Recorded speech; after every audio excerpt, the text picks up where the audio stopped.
सभी को नमस्कार। मेरा नाम राकेश बाबू, मोटिवेशनल स्पीकर।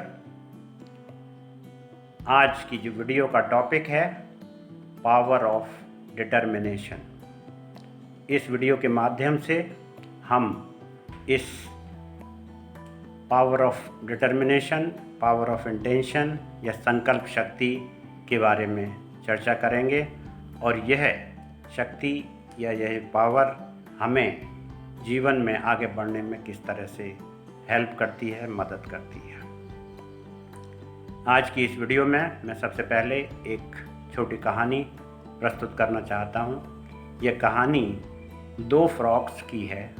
दो फ्रॉक्स सुबह सुबह घूमने निकले और उन्होंने एक घर के अंदर घुस गए।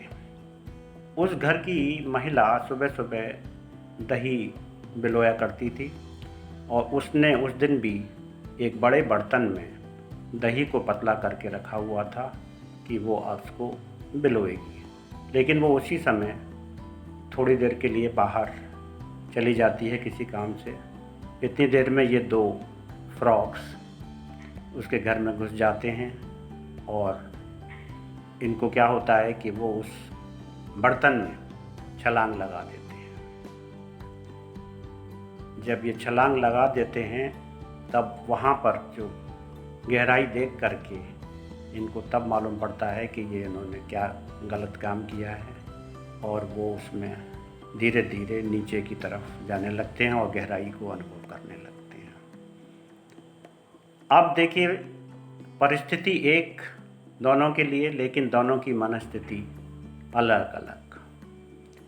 पहला फ्रॉग ये सोचने लगा कि अब तो मैं नीचे ही डूबता जा रहा हूँ और थोड़ी ही देर में मैं इस मृत्यु को प्राप्त हो जाऊँगा, इसलिए अब मुझे कुछ करने की आवश्यकता नहीं है। सीधे सीधे मैं अपने इष्ट देवता या अपने ईश्वर को याद करता हूँ। दूसरा जो फ्रॉग था उसने भी यही सोचा कि ये स्थिति चुनौतीपूर्ण ज़रूर है, मुश्किल ज़रूर है, लेकिन मुझे इसमें कुछ न कुछ प्रयास ज़रूर करना चाहिए।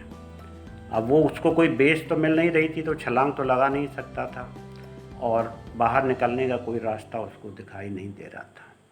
उसने कहा फिर भी मैं इस समय कर क्या सकता हूँ, और उसने ये सोचा कि मुझे प्रयास ज़रूर करना है और उसने अपने हाथ पांव मारना चालू किया। इधर जो पहला फ्रॉग था वो तो अपनी उस सोच से शिथिल होता गया और नीचे नीचे डूबता गया और मृत्यु के निकट होता गया। जब अपने हाथ पांव मारने लगा तो उसे कुछ आशा की किरण भी नज़र आई। तो उसको कुछ लगा कि कुछ सरफेस पर एक सेमी सॉलिड सा पदार्थ जनरेट हो रहा है।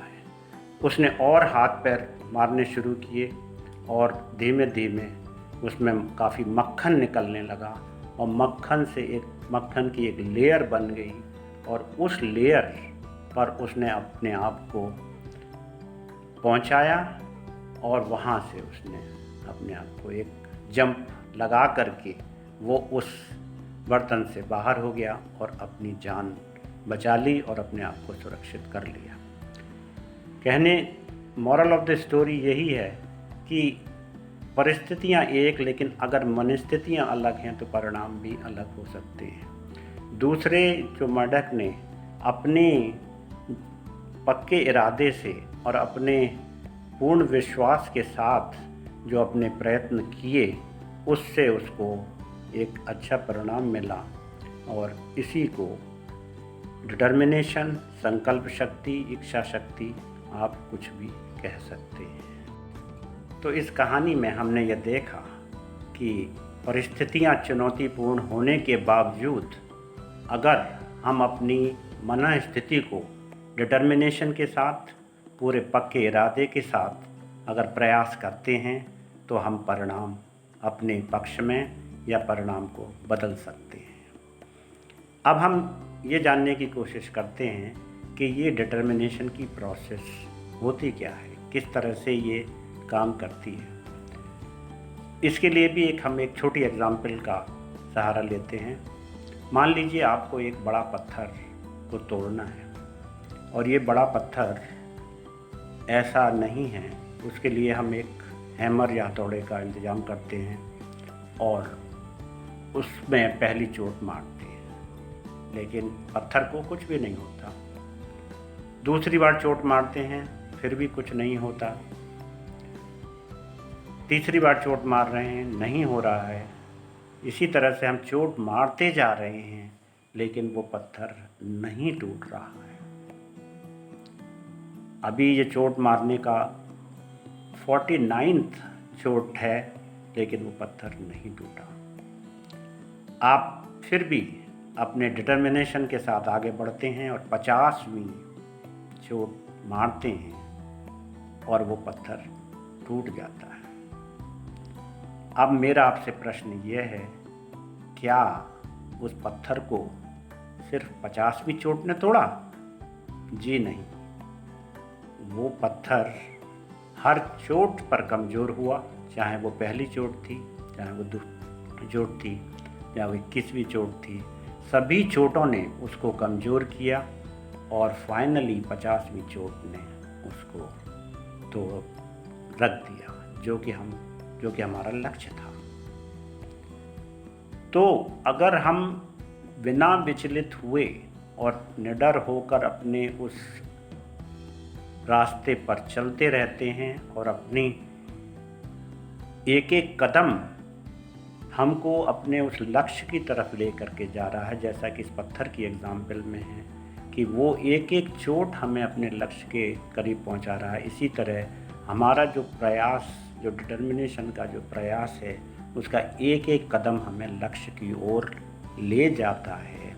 यही डिटर्मिनेशन की प्रोसेस है और यही हमें अपने लक्ष्य को प्राप्त करने में मदद करता है।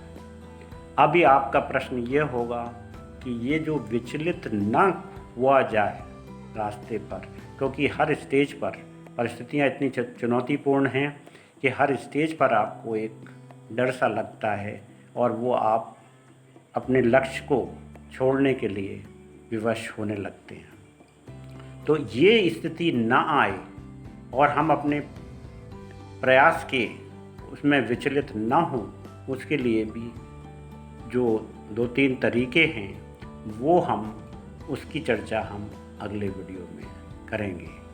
उसके लिए आपको इस वीडियो का पार्ट 2 देखना होगा, जिसमें कि हम अगेन कहानी के माध्यम से इनके जो विचलित न होने के मेथड्स के बारे में चर्चा करेंगे।